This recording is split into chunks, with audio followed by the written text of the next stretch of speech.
am I too old for this hairdo? Because I feel like I'm riding a real fine line, but then another part of me is like, kind of look cute. Okay, today we are going to make some gyozas.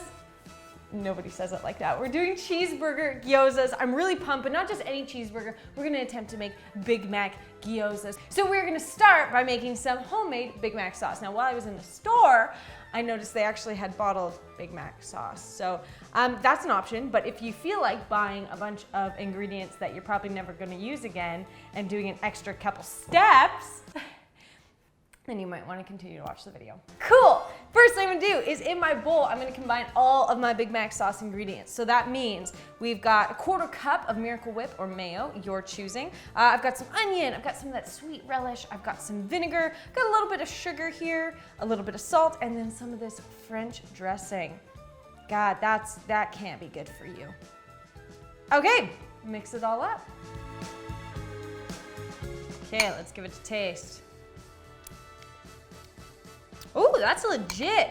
Kind of tastes like Thousand Island dressing. Wait, is Big Mac sauce Thousand Island dressing? Oh my God, it totally is. Could I have just bought Thousand Island dressing? Oh my gosh, brain blast. You know that meme that has like the brain gradually like exploding out of its head? That's literally what's happening. Well, I made it myself. Who knew I knew how to make Thousand Island dressing? Okay. Let's set that aside, let's work on the filling. All right, so let's get organized here. For the filling, I was thinking let's keep the flavors relatively simple and more on the Big Mac scale. So I thought ground beef, obviously, we're gonna go extra lean because I wanna make sure that there's not too much grease inside the gyozas. It's gonna make stuff soggy. I've done some chopped up pickles, which I'm going to incorporate. And I've chopped them up really fine so you get little bites throughout, and done the same thing with about a 1/4 cup of white onion. Now, I'm going to add some of my Big Mac sauce. The reason I'm not adding in lettuce or tomato, those things are not gonna hold up in the heat, and we can add them later. That's kind of fun.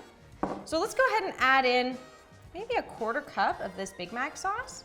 I also wanna do a little bit of salt and pepper.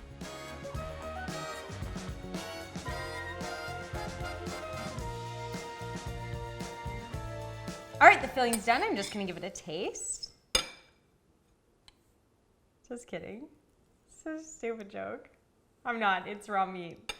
That's not staying in the video because that was dumb as. Cool, so I have some gyoza wrappers or pot sticker wrappers. They're the little wontons. Under a nice damp paper towel to keep them moist. I know how much people generally like that word, so I like saying it like moist.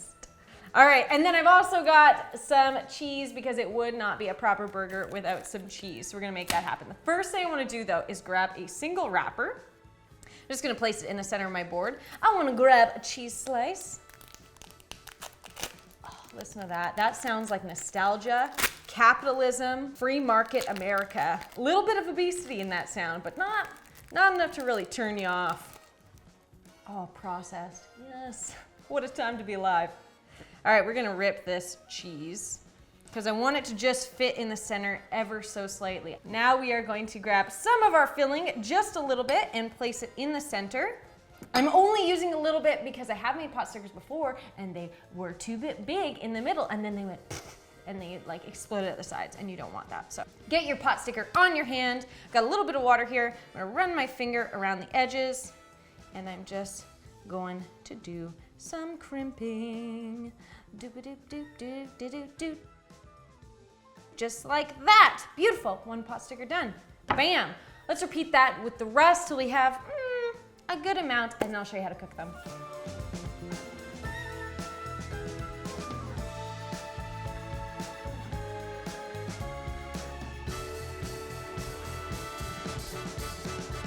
All right, it is now time to cook these bad boys. So I've got a cast iron, any pan will do, just on a medium heat, medium high.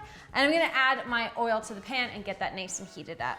Now we wanna arrange our gyoza in a nice tight circle. We're gonna let the bottoms brown for about 2 minutes. Then I'm gonna add in half a cup of water, put a lid on it, and they are gonna steam until fully cooked. And that should be about 5 to 7 minutes.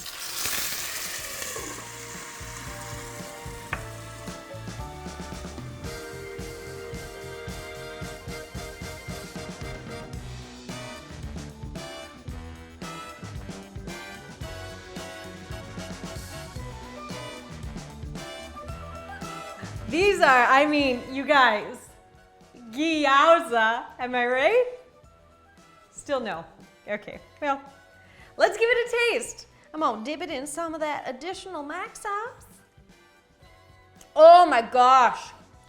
We have stumbled upon the tomb of King Tut in gyoza form, so to speak. Masterpiece. That is delicious, you guys. This recipe is so friggin' fun to make. I hope you get a chance to do it. Thanks for watching my food show. See you next time.